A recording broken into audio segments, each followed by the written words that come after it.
Hello everyone, কেমন আছো সবাই? আশা করি সকলে খুব ভালো আছো। আমরাও বেশ ভালো আছি। আজ আমি তোমাদের সাথে আমাদের পুরী ভ্রমণের লাস্ট দিনের ভিডিও শেয়ার করতে চলে এসেছি। দিনটা ছিল 13ই ফেব্রুয়ারি। এদিন আমরা কলকাতায় ফিরেছিলাম।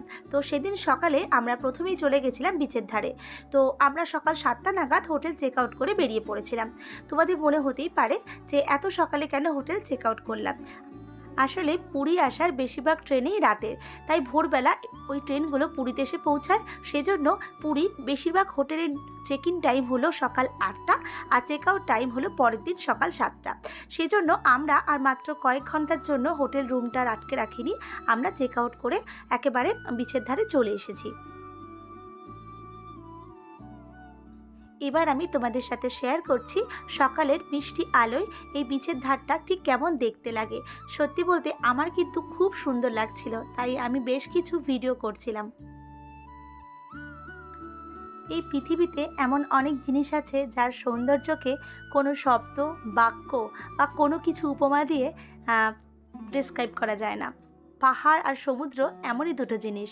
তো যখন পাহাড়ে গেছিলাম তখন মনে হয়েছিল যে পাহাড়ের সৌন্দর্যটা হয়তো কোনো কিছু দিয়ে আমরা বিচার করতে পারবো না, তবে আজকে মনে হচ্ছে যে সমুদ্র এমন একটা জিনিস যার সৌন্দর্যকে কোনো শব্দ দিয়ে আমরা শেষ করতে পারবো না।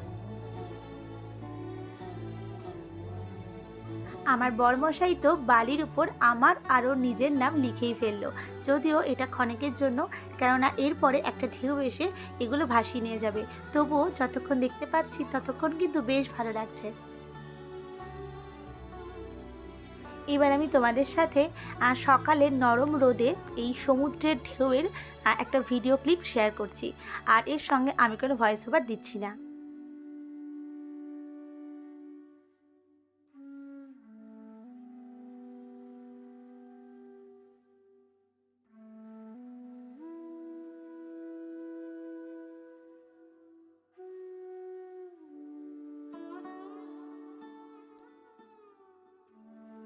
বরকে বলেছিলাম একটা ফটো তুলে দিতে, কিন্তু ও দেখলাম একটা ভিডিও তুলে দিয়েছিল।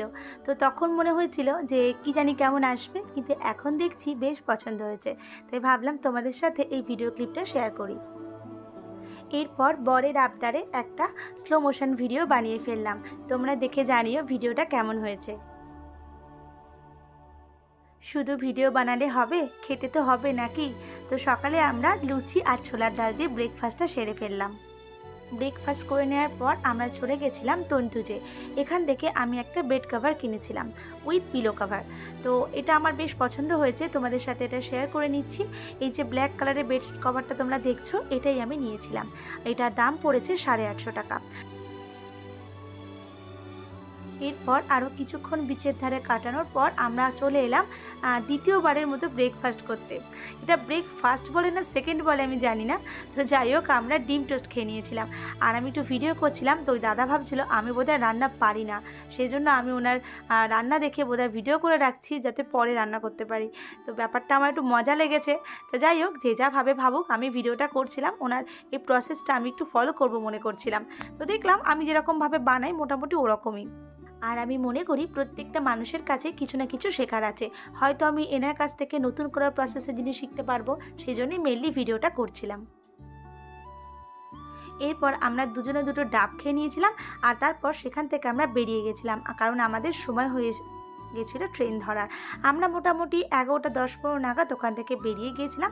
তারপর আমরা বাসে করেই একই রকমভাবে ফিরে গেছিলাম পুরী স্টেশনে।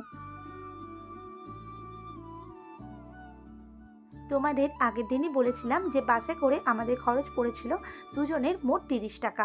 আর যেহেতু প্রতি 15 থেকে 20 মিনিট অন্তর এই বাসটা পাওয়া যায়, আর বাসে করে এই স্টেশনে আসতে সময় লাগে মাত্র 15 মিনিট, তাহলে কেন বাস থাকতে আমি অন্য কোনো কিছু করে এখানে আসবো, তাই না? তো আমরা স্টেশনে চলে এসেছি আর অপেক্ষা করছি ট্রেন আসার জন্য। তো আমরা এদিন ফিরেছিলাম বন্দে ভারত করে। তো এর নেক্সট ভিডিওতে আমরা শেয়ার করব যে বন্দে ভারত ট্রেনে আমাদের ফেরার অভিজ্ঞতাটা কেমন। তো এই দিন আমাদের এখানে লাঞ্চ প্রোভাইড করা হয়েছিল। তো লাঞ্চে এবং সন্ধ্যে স্ন্যাক্সে কী কী দেওয়া হয়েছিল সেটাও তোমাদের সাথে আমি নেক্সট ভিডিওতে শেয়ার করব। সেই সাথে এটাও শেয়ার করব যে আমাদের ফেরার টিকিট কত পড়েছিল। তো আজকের মতো ভিডিওটা আমি এখানেই শেষ করছি। দেখা হচ্ছে নেক্সট ব্লগে। ততক্ষণে সকলে সুস্থ থেকো, ভালো থেকো।